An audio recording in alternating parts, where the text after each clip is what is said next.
Good evening all of you. നമ്മളിന്ന് വളരെ പ്രധാനപ്പെട്ട ഒരു ടോപ്പിക്കാണ് ഡിസ്കസ് ചെയ്യുന്നത്. ഇപ്പോൾ കഴിഞ്ഞ സ്പെഷ്യൽ റിക്രൂട്ട്മെന്റ് PSC പരീക്ഷയ്ക്ക് പോലും ചോദിച്ച ഒരു question, that means anti tuberculosis drugs. ഈ ഒരു ഏരിയയിൽ നിന്നും മിക്കപ്പോഴും ഒരു ക്വസ്റ്റ്യൻ നമുക്ക് ഉറപ്പാണ്, ആന്റി ട്യൂബർകുലോസിസ് ഡ്രഗ്സ്. അതോടൊപ്പം തന്നെ അതിന്റെ സൈഡ് എഫക്ട്സ്, ഡോട്ട്സ് 99, അതൊക്കെ നമ്മൾ ഇനി ഡിസ്കസ് ചെയ്യും. ഇപ്പോൾ നമ്മൾ സിമ്പിളായിട്ട് ഈ ആന്റി ട്യൂബർകുലോസിസ് ഡ്രഗ്സ് അതിനെക്കുറിച്ച് മാത്രം ഒന്ന് ഡീറ്റെയിലി നമ്മളൊന്ന് എടുത്ത് പഠിക്കാൻ പോവുകയാണ്. Anti tuberculosis drugs. Okay, anti tuberculosis drugs.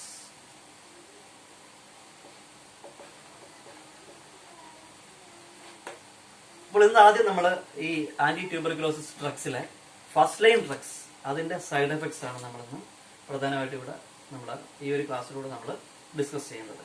Anti tuberculosis drugs, first line drugs, അതിന്റെ സൈഡ് എഫക്ട്സ്. ഓക്കെ, അപ്പോൾ ഈ ഫസ്റ്റ് ലൈൻ ഡ്രഗ്സ് അതിന് നമുക്കൊരു കോഡായിട്ട് വേണമെങ്കിൽ പഠിച്ചെടുക്കാം. പ്രീസ്റ്റ് എന്നുള്ള ഒരു code, priest. Okay, priest anti tuberculosis drugs, first line drugs. നമുക്കൊരു നിമോണിക്സ് ഉണ്ട് ഇവിടെ. Priest, P for pyrazinamide, pyrazinamide, P for pyrazinamide, P for pyrazinamide, and R for rifampicin, rifampicin, R for rifampicin, P for pyrazinamide and R for rifampicin. Usually this pyrazinamide represented as Z, rifampicin as R. ഇതൊക്കെ നമുക്ക് ആവശ്യമുണ്ട് പിന്നീട്. Okay, I for isoniazid, isoniazid, isoniazid, isoniazid. Usually നമ്മൾ INH എന്ന് വിളിക്കും. INH അല്ലെങ്കിൽ represented as H, represented as H, INH represented as H. Next one is ethambutol, ethambutol, ethambutol ആണ് ഇവിടെ പറഞ്ഞത്. എത്തിയോണമൈഡ് അല്ല, എത്തിയോണമൈഡ് ഒരു സെക്കൻഡ് ലൈൻ ഡ്രഗ് ആണ്, ethambutol. And ST for streptomycin, streptomycin. Okay, അപ്പോൾ ഇതാണ് ഡ്രഗ്സ്. അപ്പോൾ ഈ സ്ട്രെപ്റ്റോമൈസിനും ഒന്ന് ഓർത്തിരിക്കണം, ഇത് നമ്മൾ മിക്കപ്പോഴും തെറ്റിപ്പോകാറുണ്ട്. സ്ട്രെപ്റ്റോകൈനേസ്, അതൊരു ത്രോംബോലൈറ്റിക് ഏജന്റ് ആണ്, സ്ട്രെപ്റ്റോകൈനേസ്. അപ്പോൾ ഈ സ്ട്രെപ്റ്റോകൈനേസും സ്ട്രെപ്റ്റോമൈസിനും തമ്മിൽ നമുക്ക് ഇടയ്ക്ക് മാറിപ്പോകാറുണ്ട്. ഇപ്പൊ ക്വസ്റ്റ്യൻ പേപ്പറിൽ ഇതൊക്കെ അവര് സെറ്റ് ചെയ്യുന്ന ആൾക്കാർ ഇതൊക്കെ നോക്കി തന്നെ നമുക്ക് തരും. സ്ട്രെപ്റ്റോമൈസിനും കാണും ഓപ്ഷനിൽ, സ്ട്രെപ്റ്റോകൈനേസും കാണും. നമ്മൾ തെറ്റിക്കാൻ മനഃപൂർവ്വം സ്ട്രെപ്റ്റോകൈനേസും ഓപ്ഷനിൽ കാണും. അപ്പോൾ ഓർക്കുക, സ്ട്രെപ്റ്റോമൈസിനാണ് നമുക്ക് ഇവിടെ വേണ്ടത്, സ്ട്രെപ്റ്റോകൈനേസ് അല്ല. അപ്പോൾ ഇതാണ് നമ്മളുടെ ഫസ്റ്റ് ലൈൻ ഡ്രഗ്സ് എന്ന് പറഞ്ഞു കഴിഞ്ഞാൽ. അപ്പോൾ ഇവരൊക്കെയാണ് നമ്മളുടെ ഫസ്റ്റ് ലൈൻ ഡ്രഗ്സ്. ഓർത്തിരിക്കാം, സിമ്പിളായിട്ട് ഓർത്തിരിക്കാം. പ്രീസ്റ്റ് എന്നങ്ങ് ഓർത്താൽ മതി. പൈറാസിനമൈഡ്, റിഫാംപിസിൻ, ഐസോനിയാസിഡ്, എഥാംബ്യൂട്ടോൾ, സ്ട്രെപ്റ്റോമൈസിൻ. ഇതാണ് നമ്മളുടെ ഫസ്റ്റ് ലൈൻ ഡ്രഗ്സ്. ഇതേപോലെ തന്നെ സെക്കൻഡ് ലൈൻ ഡ്രഗ്സും ഉണ്ട്. അതിന് നമുക്ക് കോഡൊക്കെ ഉണ്ട്, അതൊക്കെ വെച്ച് നമ്മൾ പഠിക്കും. ഇനി അങ്ങോട്ടുള്ള ക്ലാസ്സുകളിൽ ഈ സെക്കൻഡ് ലൈൻ ഡ്രഗ്സ് നമ്മൾ ഡീറ്റെയിൽ ആയിട്ട് പഠിക്കും. ഓക്കെ, ഇപ്പോൾ നമുക്ക് തൽക്കാലം നമുക്ക് ഈ ഫസ്റ്റ് ലൈൻ ഡ്രഗ്സിന്റെ ഓരോന്നിന്റെയും സൈഡ് എഫക്ട്സ് ഡീറ്റെയിൽ ആയിട്ടൊന്ന് അറിയണം. ഇപ്പോൾ ഈ കഴിഞ്ഞ പരീക്ഷയ്ക്ക് പോലും streptomycin which is contra indicated in pregnancy ചോദിച്ചിട്ടുണ്ട്. ഓക്കെ, റിഫാംപിസിൻ അതിന്റെ കോമൺ ആയിട്ടുള്ള ഒരു സൈഡ് എഫക്ട്സ് മിക്കപ്പോഴും റെഡ് ഓറഞ്ച് കളേർഡ് യൂറിൻ മിക്കപ്പോഴും ചോദിക്കാറുണ്ട്. അപ്പോൾ എല്ലാ ഡ്രഗ്സിന്റെയും ഈ ഫസ്റ്റ് ലൈൻ ഡ്രഗ്സിന്റെയും സൈഡ് എഫക്ട്സ് മാത്രം ഒന്ന് നമ്മളൊന്ന് ഡീറ്റെയിൽ നമ്മളൊന്ന് പഠിക്കാൻ പോകുന്നു. ആദ്യം തന്നെ റിഫാംപിസിൻ, റിഫാംപിസിൻ. ഓക്കെ, ഇതിനകത്ത് പ്രത്യേകിച്ച് ഒന്നും പഠിക്കാനേ ഇല്ല. ആറിങ് എടുത്താൽ മതി. R for red or orange colored urine, red or orange colored urine. Okay, അതേപോലെ തന്നെ red or brown coloured urine ഉണ്ട്, അത് ആന്റി സൈക്കോട്ടിക്സിനുണ്ട്. Red or brown coloured urine anti സൈക്കോട്ടിക്സിന് വരും. അതേപോലെ തന്നെ നമ്മളുടെ ഒരു യൂറിനറി ട്രാക്ട് അനാൾജസിക്സ് ഉണ്ട്, പൈറിഡിയം അല്ലെ. അപ്പൊ പൈറിഡിയത്തിനും അതേപോലെ തന്നെ ഈ red or orange coloured urine ഉണ്ട്. അപ്പോൾ അതൊന്ന് സ്പെസിഫിക് ആയിട്ട് ഓർത്തിരിക്കുക. Red or orange coloured urine, that is for this rifampicin. അതോടൊപ്പം തന്നെ പൈറിഡിയം എന്നുള്ള ഒരു ഡ്രഗ് ഉണ്ട്, പൈറിഡിയം. ഓക്കെ, പൈറിഡിയം. ഓക്കെ, ഇതൊരു യൂറിനറി ട്രാക്ട് അനാൾജസിക്സ് ആണ്. യൂറിനറി ട്രാക്ട് അനാൾജസിക്സ് നമ്മളത് റീനൽ സിസ്റ്റത്തിൽ പഠിക്കും. യൂറിനറി ട്രാക്ട് അനാൾജസിക് ആണ് ഈ പൈറിഡിയം. ഈ പൈറിഡിയത്തിനും ഈ ഉള്ള ഒരു സൈഡ് എഫക്ട് ആണ് ഈ red or orange coloured urine. അപ്പൊ രണ്ടും ഒന്ന് പഠിച്ചു വെച്ചേക്കാം. അപ്പോൾ ഇവിടെ റിഫാംപിസിൻ സ്പെസിഫിക് ആയിട്ട് നമ്മൾ പറയുന്നു red or orange coloured urine one of the common side effect. Patient usually ഈ ഒരു കംപ്ലൈന്റ് പറയാറുണ്ട് ആഫ്റ്റർ ടേക്കിംഗ് ദിസ് റിഫാംപിസിൻ. കൊടുത്തിരിക്കുക, വെരി വെരി ഇമ്പോർട്ടന്റ് ആണിത്. മിക്കപ്പോഴും നമുക്ക് ചോദിക്കാറുള്ള ഒരു ക്വസ്റ്റൻ ആണ് rifampicin red or orange coloured urine, red or orange coloured urine. അപ്പോൾ അതേപോലെ തന്നെ ഞാൻ മറ്റൊരു കാര്യം കൂടെ പറഞ്ഞു, ആന്റിസൈക്കോട്ടിക്സിന് usually red or brown coloured urine വരാറുണ്ട്, സൈഡ് എഫക്ട് ആയിട്ട് പറയാറുണ്ട്. യൂഷ്വലി ആന്റിസൈക്കോട്ടിക്സ് കഴിക്കുന്ന പേഷ്യൻസ് ഈ ഒരു കംപ്ലൈന്റ് പറയാറുണ്ട്. പിന്നെ അതേപോലെ തന്നെ R4 റീനൽ ആൻഡ് ഓൾസോ ഇതിനോടൊപ്പം തന്നെ നമ്മളെപ്പോഴും പറയുന്നതാണ് ഹെപ്പാറ്റിക് ടോക്സിസിറ്റി. അപ്പോൾ റിഫാംപിസിന്റെ പ്രധാനപ്പെട്ട സൈഡ് എഫക്ട്സ് എന്ന് ചോദിച്ചു കഴിഞ്ഞാൽ എന്താണ്? Red or orange coloured urine and also renal or hepatic toxicity. ഈ രണ്ട് കാര്യങ്ങൾ പഠിച്ചു വെച്ചേക്കുക. അപ്പോൾ ഈ 6 നിന്ന് തന്നെ കിട്ടും, എല്ലാം കിട്ടും, റെഡും കിട്ടും, റീനലും കിട്ടും. ഓക്കെ, സോ റിഫാംപിസിൻ പ്രധാനപ്പെട്ട സൈഡ് എഫക്ട്സ് എന്ന് പറഞ്ഞാൽ എന്തൊക്കെയാണ്? Red or orange coloured urine and also renal or hepatic toxicity. അതാണ് നമുക്ക് റിഫാംപിസിനെ കുറിച്ച് നമുക്കറിയാനുള്ളത്. ഇനി മറ്റൊരാളാണ് INH, ഐസോനിയാസിഡ്. അതും വളരെ എളുപ്പമാണ് നമുക്ക് ഓർക്കാൻ. I4 യൂഷ്വലി നമ്മൾ iron containing pigment HB haemoglobin ആണ് അല്ലെ. അപ്പോ ഹീമോഗ്ലോബിന്റെ കുറവ് എന്താണ്? അനീമിയാണ്. അപ്പോൾ ഇവിടെ വരുന്നത് അനീമിയ, സിഡറോബ്ലാസ്റ്റിക് അനീമിയ. പക്ഷെ അതിനേക്കാളും നമ്മൾ ഓർക്കേണ്ട മറ്റൊരാളുണ്ട്, ദാറ്റ് ഈസ് പെരിഫറൽ ന്യൂറോപ്പതി അല്ലെങ്കിൽ പെരിഫറൽ ന്യൂറൈറ്റിസ്. അപ്പോൾ അതിനാണ് നമ്മൾ കൂടുതൽ ഇമ്പോർട്ടൻസ് കൊടുക്കുന്നത് while discussing this side effect of this INH. എന്താണ്?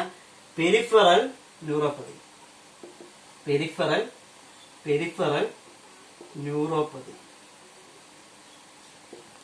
അപ്പോൾ INHന്റെ പ്രധാനപ്പെട്ട സൈഡ് എഫക്ട് എന്താണ്?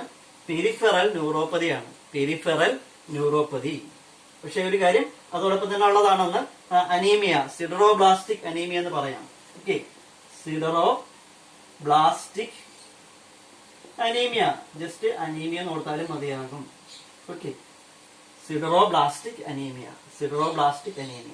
പിന്നെ H4 ഹൈപ്പർഗ്ലൈസീമിയ, പിന്നെ H4 hepatic toxicity. Okay, most of the first line drugs having this hepatic toxicity. അപ്പോൾ INHന്റെ പ്രധാനപ്പെട്ട side effects from the name it self അല്ലെ. എന്താണ് പ്രധാനമായിട്ട് ഓർത്തിരിക്കേണ്ടത്? Peripheral neuropathy. പിന്നെ ഓർത്തിരിക്കേണ്ടത് എന്താണ്? സിഡറോബ്ലാസ്റ്റിക് അനീമിയ, പിന്നെ ഹൈപ്പർഗ്ലൈസീമിയയും, പിന്നെ hepato toxicity or hepatic toxicity. ഇത്രയാണ് ഇതിന്റെ ഈ സൈഡ് എഫക്ട്സ്. നമ്മൾ യൂഷ്വലി ഈ പെരിഫറൽ ന്യൂറോപ്പതി, ഓക്കെ, അപ്പോൾ അത് വരാതിരിക്കാൻ വേണ്ടി നമ്മൾ usually along with this INH നമ്മളൊരു വിറ്റാമിൻ കൂടെ കൊടുക്കാറുണ്ട്. ആ വിറ്റാമിൻ പലപ്പോഴും പരീക്ഷയ്ക്ക് ചോദിച്ചിട്ടുണ്ട്. The vitamin or the vitamin which administrate along with INH, അത് വിറ്റാമിൻ B6 ആണ്. Vitamin B6, pyridoxine or vitamin B6, ഇത് പരീക്ഷയ്ക്ക് ചോദിച്ചിട്ടുണ്ട്. Vitamin B6, the vitamin which administered along with INH, that is vitamin B6 pyridoxine. പക്ഷെ ഒരു കാര്യം, recent ആയിട്ടുള്ള ഒരു ഇൻഫർമേഷൻ, ഇപ്പോൾ ഈ പിറിഡോക്സിൻ എല്ലാ പേഷ്യൻസിനും കൊടുക്കില്ല. only for this malnourished and also this alcoholics, അതോടൊപ്പം തന്നെ പ്രഗ്നന്റ് ആൻഡ് ലാക്ടേറ്റിംഗ് വുമൺ, ഇവർക്കൊക്കെ കൊടുക്കത്തുള്ളൂ. ഇപ്പോഴത്തെ കണ്ടീഷനിൽ കൊടുക്കുന്നത് നമ്മൾ എല്ലാവർക്കും ഈ വിറ്റാമിൻ B6 അല്ലെങ്കിൽ പിറിഡോക്സിൻ കൊടുക്കുന്നില്ല. ഇപ്പോഴത്തെ ഒരു പ്രാക്ടീസിൽ കൊടുക്കാറുള്ളത് ആർക്കൊക്കെയാണ്? Alcoholics, okay, malnourished and also this pregnant and lactating women, ഇവർക്ക് മാത്രമാണ് പിറിഡോക്സിൻ കൊടുക്കുന്നത്. പക്ഷേ യൂഷ്വലി നമ്മുടെ പരീക്ഷകൾക്ക് ചോദിക്കാറുള്ള ഒരു ക്വസ്റ്റ്യൻ ആണത് INH, അലോങ് വിത്ത് INH നമ്മൾ അഡ്മിനിസ്റ്റർ ചെയ്യുന്ന വിറ്റാമിൻ ഏതാണെന്ന് ചോദിച്ചു കഴിഞ്ഞാൽ വിറ്റാമിൻ B6 ഓർ പിറിഡോക്സിൻ. അപ്പോൾ അത് കഴിഞ്ഞു. ഇനി നമുക്ക് അറിയാനുള്ളത് മറ്റൊരാളാണ്. നമ്മൾ പറഞ്ഞു പൈറാസിനമൈഡ്. ഒന്നുമില്ല, പൈറാസിനമൈഡ്.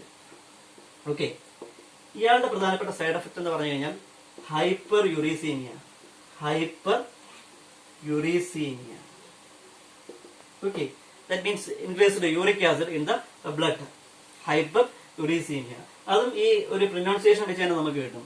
പൈറാസിനമൈഡ്, ഹൈപ്പർ യുറീസീമിയ, ഏതാണ്ട് ഒരു സെയിം ലൈക്ക് ഒരു പ്രൊനൗൺസിയേഷൻ നമുക്ക് തോന്നുന്നുണ്ട്. അപ്പോൾ പൈറാസിനമൈഡ് ആൻഡ് ഓൾസോ ഹൈപ്പർ യൂറീസീമിയ ഓർത്ത് വെച്ചേക്കുക. അപ്പോൾ അത് മാത്രമേ ഉള്ളൂ നമുക്ക് ഓർക്കാനായിട്ട്. ഓക്കെ, ഇനി അടുത്ത ഡ്രഗ് ആണ് എഥാംബ്യൂട്ടോൾ. എഥാംബ്യൂട്ടോൾ തെറ്റിപ്പോകരുത്, എഥിയോനമൈഡ് അല്ല, അത് സെക്കൻഡ് ലൈൻ ഡ്രഗ് ആണ്. ഓക്കെ, അപ്പോൾ അവിടെ നമുക്ക് ഈ ഒരു ഐ എടുക്കാം. I, that means I problems. Okay, usually decreased visual activity. Okay, അതായത് പേഷ്യന്റിന് റെഡ് ഗ്രീൻ ഡിസ്ക്രിമിനേഷൻ ഒക്കെ വരും. റെഡും ഗ്രീനും തമ്മിൽ തിരിച്ചറിയാൻ പറ്റാതൊക്കെ വരും. അതാണ് എഥാംബ്യൂട്ടോളിന്റെ പ്രധാനപ്പെട്ട ഒരു സൈഡ് എഫക്ട്. പിന്നെ കുറച്ചുകൂടെ സ്റ്റാൻഡേർഡ് ആയിട്ട് പറയുകയാണെന്നുണ്ടെങ്കിൽ നമുക്ക് റിട്രോ ബൾബാർ ന്യൂറൈറ്റിസ് എന്ന് പറയാം ഇതിന്റെ ഒരു side effect. Retro bulbar neuritis.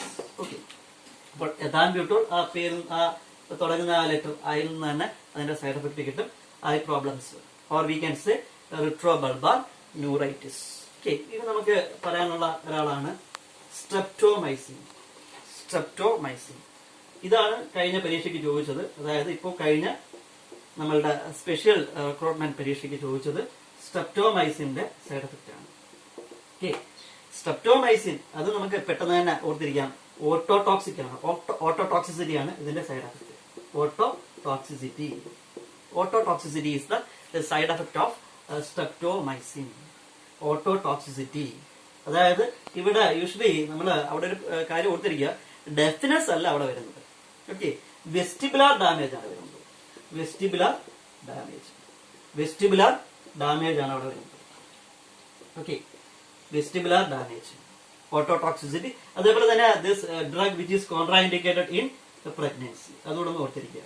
അതാണ് ഇപ്പൊ ചോദിച്ച question. Okay, this drug which is highly contraindicated in പ്രഗ്നൻസിയിൽ നമുക്കിത് കൊടുക്കാൻ പറ്റത്തില്ല. ഓക്കെ, സ്ട്രെപ്റ്റോമൈസിൻ ഓട്ടോടോക്സിക് ആണ്. സ്ട്രെപ്റ്റോ ഓട്ടോ ഇത് നമ്മൾ കണക്ട് ചെയ്യാം. Strepto ototoxicity. അതേപോലെ തന്നെ വെസ്റ്റിബുലാർ ഡാമേജ്. അതേപോലെ തന്നെ ഇത് ഒരു കാര്യം കൂടെ വേണമെങ്കിൽ ഒന്ന് ഓർത്ത് വെച്ചേക്കാം, നിസ്റ്റാഗ്മസ് ഉണ്ടാക്കും. Nystagmus also a side effect. That means involuntary movement of the eyeball, that is called nystagmus. അത് ഒരിക്കൽ ചോദിച്ചിട്ടുണ്ട്. ഓക്കെ, നിസ്റ്റാഗ്മസ് എന്താണെന്ന് പരീക്ഷയ്ക്ക് ചോദിച്ചിട്ടുണ്ട്. Okay, nystagmus involuntary movements of the eyeball, that is called nystagmus, അതും ചോദിച്ചിട്ടുണ്ട്. അപ്പോൾ ഇത്രയാണ് നമ്മളുടെ ഫസ്റ്റ് ലൈൻ ഡ്രഗ്സും പ്രധാനപ്പെട്ട സൈഡ് എഫക്ട്സും. ഓക്കെ, അപ്പോൾ ഇവിടെ ഓർത്തിരിക്കേണ്ടത് റിഫാംപിസിൻ, അവിടെ red or orange coloured urine, very very important. പിന്നെ INH ഐസോനിയാസിൻ, അവിടെ ഓർത്തിരിക്കേണ്ടത് പെരിഫറൽ ന്യൂറോപ്പതി. യൂഷ്വലി നമ്മളെ പെരിഫറൽ ന്യൂറോപ്പതി അത് വരാതിരിക്കാൻ വേണ്ടി പേഷ്യന്റിനെ along with this INH we are administering vitamin B6 അല്ലെങ്കിൽ പിറിഡോക്സിൻ. പിന്നെ ഞാൻ പറഞ്ഞത് എഥാംബ്യൂട്ടോൾ, അവിടെ I problems, E4 I problems. പിന്നെ പറഞ്ഞ എന്താണ് പൈറാസിനമൈഡ്, അവിടെ പൈറാസിനമൈഡ് ഹൈപ്പർ യൂറീസീമിയാണ് സൈഡ് എഫക്ട്. പിന്നെ ഞാൻ പറഞ്ഞു ഇത് സ്ട്രെപ്റ്റോമൈസിൻ ഓട്ടോടോക്സിക് ആണ്, ototoxicity and also which is contraindicated in pregnancy. Okay, പിന്നെ ഈ പറഞ്ഞ നിസ്റ്റാഗ്മസ് ഒന്ന് ഓർത്ത് വെച്ചേക്കുക. Nystagmus which is the involuntary movement of the eyeball. Okay, അപ്പോൾ ഇത്രയും കാര്യങ്ങളാണ് നമുക്ക് ഫസ്റ്റ് ലൈൻ ഡ്രഗ്സിനെ കുറിച്ച് പറയാനുള്ളത്. അപ്പോൾ ഈ സിമ്പിൾ ആയിട്ടുള്ള ഒരു കുറച്ച് കാര്യങ്ങളേ ഉള്ളൂ, പക്ഷേ ഇത് വെച്ചിട്ട് ഒരുപാട് ക്വസ്റ്റ്യൻസ് വരാറുണ്ട്. എസ്പെഷ്യലി ഞാൻ പറഞ്ഞു, ഒന്നുകൂടെ ഓർമ്മിപ്പിക്കുന്നു, rifampicin red or orange coloured urine. പിന്നെന്താണ് പറഞ്ഞത് INH പെരിഫറൽ ന്യൂറൈറ്റിസ്, അത് രണ്ടും ഓർത്തിരിക്കണം. സ്ട്രെപ്റ്റോമൈസിൻ ഓട്ടോടോക്സിക് ആണ്, അതോടൊപ്പം തന്നെ which is contraindicated in pregnancy. അപ്പോൾ നമുക്ക് തൽക്കാലം ഈ ആന്റി ട്യൂബർക്യുലോസിസ് ഡ്രഗ്സ് അതിന്റെ സൈഡ് എഫക്ട്സ് നമ്മളിവിടെ ഇന്ന് ഏറെക്കുറെ എല്ലാ ക്വസ്റ്റ്യൻസും തന്നെ പറഞ്ഞിട്ടുണ്ട്. നമ്മൾ ഈ ഒരു സെഷൻ വൈൻഡപ്പ് ചെയ്യുന്നു. മറ്റൊരു ടോപ്പിക്കായിട്ട് നമുക്ക് കാണാം. താങ്ക്സ്.